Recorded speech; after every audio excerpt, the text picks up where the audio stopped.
Hello, welcome to Digital Learning. Today we're going to be talking about adding an item bank. You can use an item bank to customize your assessments and have a plethora of questions that you can customize to each student with the ease of the assessment randomizer. Let's go ahead and get started so you can see how to use that tool and save some time in your classroom. Go ahead and navigate over to your Schoology website. Using the tabs on the top, we're going to go ahead and go over to Resources. I do want to point out that some of you might want to create your item bank in groups. Some of you have created groups with your team teachers or partner so that you can share resources. I'm going to go ahead and create our sample today under Resources. You may choose to put that in your home resources or a collection. I went ahead and created a collection called Middle School. I had it categorized by some of the topics. Yours might look different when you categorize yours, especially if you're only teaching a single subject. I'm going to go ahead and open up Social Studies, and I'm going to use in my 8th grade item bank that I had created with some samples. You'll see right here I created a folder that says 8th grade question bank. Okay, within that 8th grade question bank, let's look at these icons on the left. This one at the bottom that says First Unit Test is a puzzle piece alone. That means it's an already created assessment. I'm going to go ahead and delete that. There's no questions in that one, and we'll practice with that in a moment. These folders with the puzzle pieces are an item bank, and that's what I want us to practice today.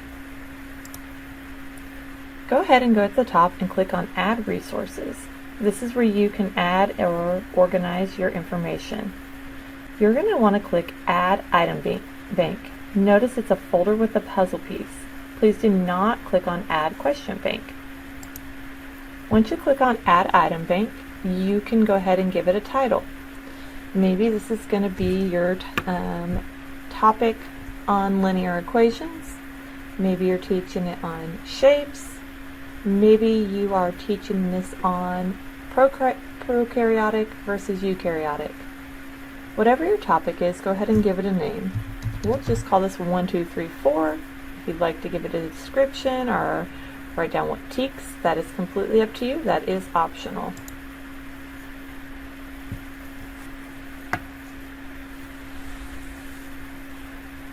It'll open up an item bank where you can begin creating questions using your Create Items on the left. You may create as many questions as you need to using any of these choices. The most common is on the top, and that's multiple choice. But you can play around with all of these different options, and there are some great tools if you teach math that you can add in. So, once you are happy with your item bank and you have your item bank questions filled, you can always come back and add to it as needed. Let me go back and show you one that I've completed. So I had created one on a unit called colonization.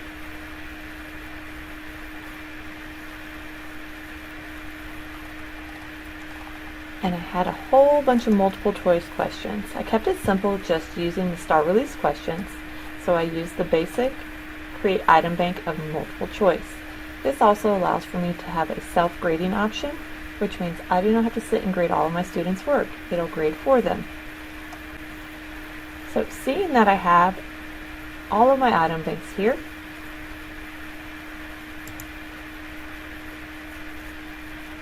I'm going to go ahead and delete these 2 samples that I had created.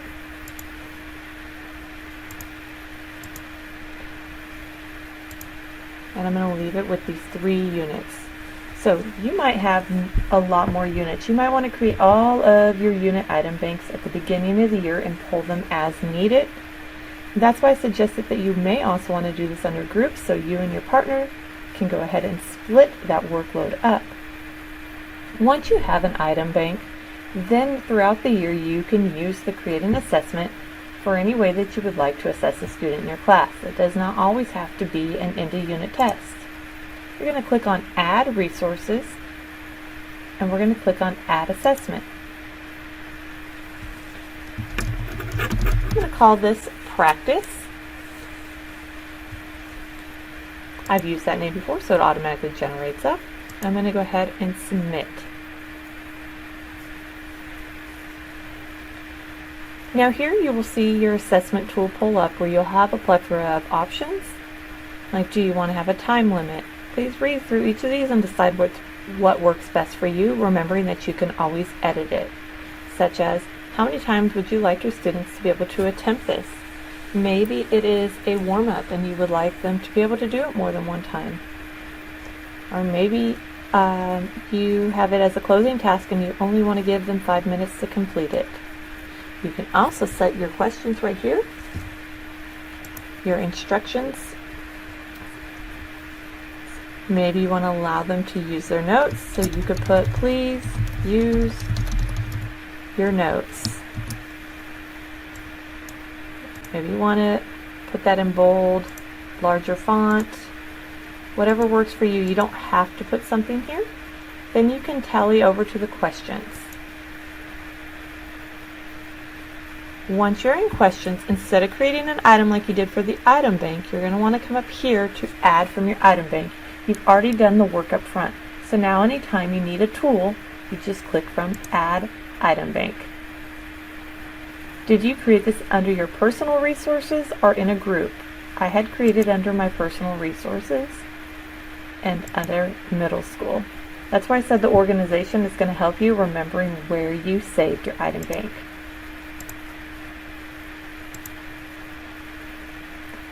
So now I have the option of picking from any of my units I've created.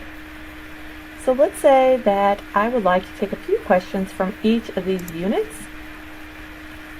Instead of selecting all or having to go through each of these, I am going to go ahead and click on Add Randomized Items. Let's say that I would like to have 3 questions from colonization, and I'm going to go ahead and set it to 1 point per item. Please note that once the assessment's created, you can go back and edit in there and change the point value. Maybe you have a harder question you want to make worth more points. I can click on Add Items, and then down here, add the 3 items. Now each student is going to randomly get 3 different questions from the same topic or unit from my item bank. I don't have to do any of the work by randomizing each student's test. If I would like to leave it with just these 3 questions on colonization and have it as my warm-up and exit ticket, I could. But maybe we've covered more than one unit and I want to go back into my question banks, and now I would like to add a few questions from the American Revolution. So click on Add Randomized Items. Maybe I'd like 5 questions from this unit. I'll go ahead and set those at 1 point apiece. Remember, this is up to you as the teacher. Add those items. At any time you can preview. I'm going to go back to my last set of item banks that I had created under 8th grade question banks.